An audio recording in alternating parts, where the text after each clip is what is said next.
का जो हमारा वीडियो रहेगा ये फाइनेंशियल एंड मैनेजमेंट अकाउंटिंग का ही रहेगा, रेशियो एनालिसिस पे है। ये हमारा लेसन नंबर 18 रहेगा और ये जो कोर्स है ये commerce as well as management students दोनों के लिए बेनिफिशियल है।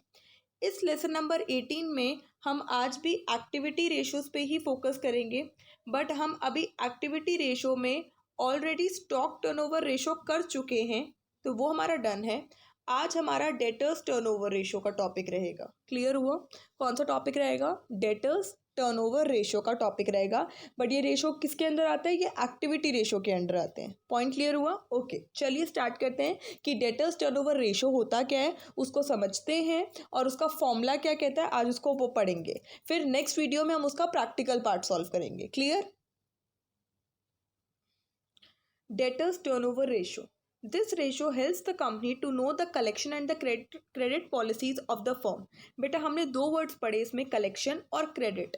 पहले मुझे बताओ डेटर्स होते कौन है? डेटर्स होते कौन है? डेटर्स वो पर्सन्स होते हैं जिनको हमने, ये मैं हम है, कंपनी है और ये पीपल है, ठीक है। कंपनी इन लोगों को क्या करती है बेटा? सेल। अब सेल कौन सी करती है? क्रेडिट सेल करती है। देखो बेटा, सेल्स जो होती है वो दो तरीके की होती है, एक होती है कैश सेल्स और एक होती है क्रेडिट सेल्स। डन? बेटा कैश सेल्स का मतलब है कि जब आप, एक कंपनी है और एक कस्टमर है, कंपनी डायरेक्ट कस्टमर को अपने जब प्रोडक्ट्स बेचती है तो कस्टमर उसी टाइम उसको कैश में डील कर लेता है, कैश में पेमेंट कर देता है। ये तो हमारी कैश सेल्स हो गई। बट क्रेडिट सेल्स होती हैं कि कुछ कस्टमर्स ऐसे होते हैं जो कंपनी के लिए इतने इंपॉर्टेंट हो जाते हैं कि कस्टमर भी कहता है थोड़े दिन बाद ले लियो यार पैसे, तो कंपनी भी सोचती है कि ठीक है कोई बात नहीं, थोड़े दिन बाद दे दियो। बट इस टाइम पे हम क्या कर देते हैं? क्रेडिट सेल्स कर देते हैं। क्रेडिट सेल्स का मतलब होता है cells which is gone on the credit basis. Credit basis का मतलब है कि फ्यूचर में पैसा आएगा, बट सेल हम कर चुके हैं, गुड्स की पोजीशन हम कस्टमर को दे चुके हैं, बट उसका पैसा जो आएगा वो फ्यूचर में आएगा। यहाँ तक क्लियर? अब जब आपने क्रेडिट सेल्स कर दी तो ज़रूरी तो नहीं है जो सामने वाली पार्टी है, जो आपका कस्टमर है, वो हमेशा अच्छा हो। आपको उसने 10 दिन का प्रॉमिस किया था कि 10 दिन के बाद वो पेमेंट कर देगा, ठीक है। कुछ ऐसे कस्टमर्स होते हैं जो 10 दिन के अंदर अंदर ही पेमेंट कर दे, कुछ ऐसे कस्टमर है वो 11वें दिन पे पेमेंट कर दे, बट कुछ ऐसे कस्टमर्स भी तो होंगे जो भाग जाए आपका पैसा लेकर, जो भाग जाए आपका गुड्स लेकर, पैसे भी नहीं दिए। दैट मीन्स आपकी पॉलिसी क्या है कंपनी की, उस पर डिपेंड करती है कि आपकी मैनेजमेंट कैसी चल रही है। अगर आप सारे कस्टमर्स को क्रेडिट पे सेल करे जा रहे हैं तो सेल्स तो आप कर रहे हैं बट पैसा तो आ ही नहीं रहा, ऑपरेशंस कैसे करोगे अपनी कंपनी के? कंपनी में अगर कोई ऐसी सिचुएशन हो जाए जहाँ पे आपको पैसा चाहिए, क्या करोगे? खड़े रहोगे क्या? एम्प्लॉय को कोई दिक्कत हो जाए या आपकी कंपनी में लॉकआउट पे बैठ जाए एम्प्लॉय, या उस पर बैठ जाए धरने पे कि हमें तो भैया पैसे चाहिए, क्या करोगे? ऑपरेशंस नहीं करोगे, अपनी मशीन्स नहीं चलाओगे? ऐसा तो पॉसिबल नहीं है। इसका मतलब है कंपनी को अपनी जो क्रेडिट पॉलिसी रखनी होती है वो ज़्यादा मतलब कहते हैं ना कि लिमिटेड ही रखनी होती है। ये नहीं कि सबको आप सबके साथ आप सॉफ्ट हार्टेड हो जाओ और सबको आप क्रेडिट सेल्स कर दो, नहीं। आपकी कैसी पॉलिसी होगी वो डिपेंड करेगा आपकी परफॉर्मेंस कैसी है। तो डेटर्स टर्नओवर रेशो ये देखता है कि हमारे जो डेटर्स हैं, जिस बंदे को मैंने क्रेडिट सेल करी उससे पैसा आना है, तो डेटर्स वही पर्सन होते हैं जिन्होंने हमें पैसा देना है, और क्रेडिटर्स वो पर्सन होते हैं जिनको हमें पैसा देना है। डेटर्स वो पर्सन होते हैं जिन्होंने हमें पैसा देना है कंपनी को, और क्रेडिटर्स वो पर्सन होते हैं जिनको कंपनी ने पैसा देना है। तो जब आपने क्रेडिट सेल्स करी तो कस्टमर ने कंपनी को पैसा देना है, दैट मीन्स वो कस्टमर कंपनी के लिए क्या है? डेटर है। And debtors are always known as assets of the company. But इस डेटर्स को कितना टाइम लग रहा है या ये कितने टाइम्स ले रहा है सेल्स रेवेन्यू में कन्वर्ट होने के लिए, वो डिपेंड करता है आपकी जो पॉलिसी है वो कैसी है। क्या डेटर्स को 2 दिन के अंदर आपने पैसा कलेक्ट कर लेना है, या आपको डेटर्स को इतना ज़्यादा टाइम पीरियड देना है कि वो बड़े मौज से मस्ती से बैठे घर और जब दिन आएगा तभी पेमेंट करेगा? तो वो आप लोग पे डिपेंड करता है। तो डेटर्स टर्नओवर रेशो में हम ये पढ़ते हैं कि कलेक्शन और क्रेडिट पॉलिसी क्या है फर्म की। It measures how efficiently the management is managing its account receivable. बेटा डेटर्स को क्या बोला जाता है? Account receivables. It is also known as trade receivables, क्योंकि अकाउंट क्या होते हैं या ट्रेड क्या होते हैं? ट्रेड मतलब जब आपने डीलिंग करी, कंपनी और कस्टमर ने डीलिंग करी, purchase and sale of goods की, तो कंपनी यहाँ सेल कर रही है गुड्स और कस्टमर परचेज कर रहा है गुड्स की, तो यहाँ पे ट्रेड एग्जिस्ट कर रहा है। और ट्रेड को रिसीवेबल्स क्यों बोला गया है? और ट्रेड के साथ रिसीवेबल इसलिए कहा गया है क्योंकि जो रिसीवेबल्स है, आपको पैसा रिसीव होना है बेटा। डेटर वही है ना जिसको आपने सेल करी, तो सेल करके पैसा ही तो रिसीव होता है, इसलिए रिसीवेबल्स। तो ये रेशो ये मेजर करता है कि कैसी मैनेजमेंट की परफॉर्मेंस है, कि वो अपने अकाउंट रिसीवेबल को कैसे मैनेज कर रही है, कैसे पैसा कलेक्ट कर रही है।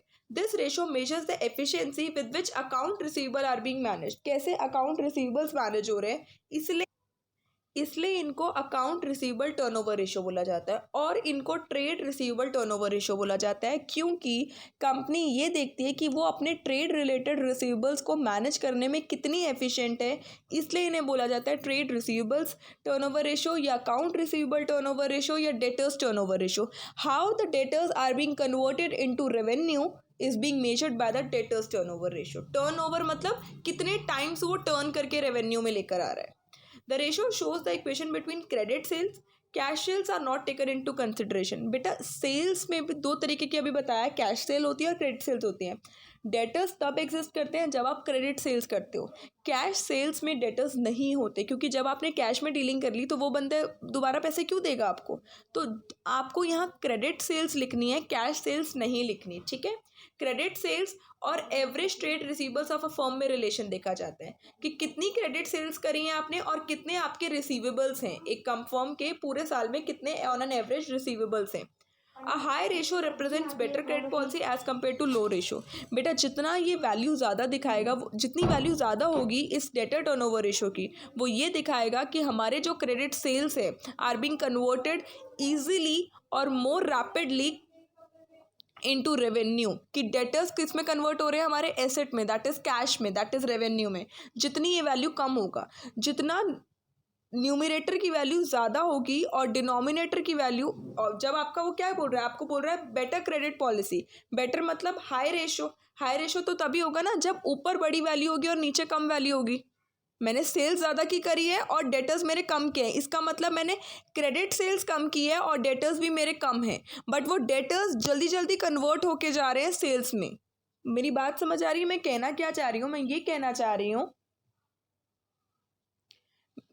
कि हमारी जो न्यूमरेटर की वैल्यू होगी वो बड़ी ज़्यादा आएगी और डिनोमिनेटर की वैल्यू कम आनी चाहिए, क्योंकि जितने अगर ज़्यादा डेटर्स होंगे तो इसका मतलब आपके डेटर्स कन्वर्ट नहीं हो रहे कैश में।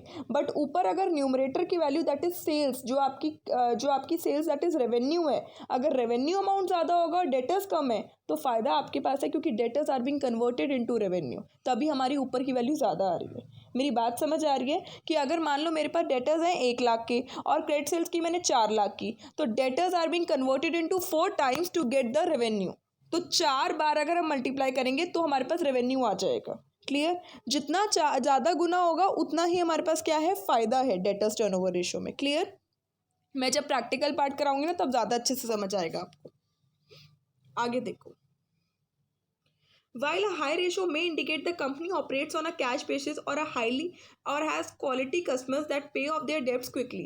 बेटा जितना ये हाई रेशो होगा वो ये बताएगा कि जो कंपनी है वो ज़्यादा कैश सेल्स में ऑपरेट करती है, कैश बेसिस पे ज़्यादा ऑपरेट करती है, या उसके पास इतने अच्छे कस्टमर्स हैं जो उनके डेब्ट्स को क्लियरली ख़त्म कर देते हैं। कि एक डेटर के पास अगर 4 लाख रुपए हैं, कि एक डेटर मेरा 4 लाख रुपए का, इसका मतलब मैंने उसको 4 लाख की सेल्स करी थी और तो जाके उसको मुझे 4 लाख रुपए उसने मुझे देने हैं अभी। बट अगर उसकी वो कस्टमर मेरा इतना अच्छा है कि वो डेब्ट्स को जल्दी जल्दी पे कर देता है, कि अगले दिन आके मुझे पेमेंट कर देता है, तो वो क्या है, मेरा हाई रेशो इंडिकेट करेगा। A low ratio will suggest a bad credit policy and poor collecting process. Obvious सी बात है कि जितनी वैल्यू कम होगी वो ये दिखा रहेगा कि आपके डेटर्स जो है वो कम ही नहीं हो रहे। आपके डेटर्स तो बैलेंस शीट में ऐसे के ऐसे ही पड़े हुए हैं। क्रेडिट सेल्स ऐसी की ऐसी रेवेन्यू में क्यों नहीं कन्वर्ट हो रही है? क्योंकि आप उनसे कलेक्ट ही नहीं कर रहे पैसा। या जो कस्टमर को 2 महीने बाद पैसा देना था वो 10 महीने बाद दे रहा है, तो पैसे तो आया ही नहीं, कलेक्शन तो हुई नहीं, आपकी क्रेडिट पॉलिसी गलत है। आप ऐसे कस्टमर्स को पैसा देते ही सेल्स करते ही क्यों हैं जिन पे आपको विश्वास ही नहीं है कि वो पेमेंट करेंगे नहीं करेंगे। हो सकता है वो भाग जाए, तो वो क्या माना जाएगा, डेब्ट्स, बैड डेब्ट्स। और अगर जितने कंपनी में ज़्यादा बैड डेब्ट्स होंगे तो कंपनी के लिए लॉस होता जाता है। It helps in assessing its credit policies are helping और हर्टिंग द बिजनेस। बेटा डेटर्स टर्नओवर रेशो ये बताता है कि कंपनी की जो क्रेडिट पॉलिसी है वो कंपनी को हेल्प कर रही है कि कंपनी उन कस्टमर्स को क्रेडिट दे रही है जो बहुत ही लॉयल है, जो वर्थ हैं, जिन्हें देना फ़ायदेमंद है, क्योंकि वो कस्टमर्स जो हैं क्रेडिट बेसिस पे ज़्यादा से ज़्यादा गुड्स ले जाते हैं और इन रिटर्न टाइमली पेमेंट भी कर देते हैं। तो वो हेल्पफुल है या वो हर्ट कर रही है बिजनेस को, कि क्रेडिट पॉलिसी ऐसी है कि सबको क्रेडिट पे दे जा रहे हैं। ऐसे लोग हैं जो भगौड़े हैं, भाग जाते हैं पैसा लेकर, फिर भी कंपनी क्रेडिट पे दे ही जा रही है, सेल्स दे ही जा रही है। तो क्रेडिट पॉलिसी के बारे में जानने के लिए हम क्या पढ़ते हैं, डेटर्स टर्नओवर रेशो। अब डेटर्स टर्नओवर रेशो का फॉर्मूला याद रखना, क्रेडिट सेल्स आएगा बेटा।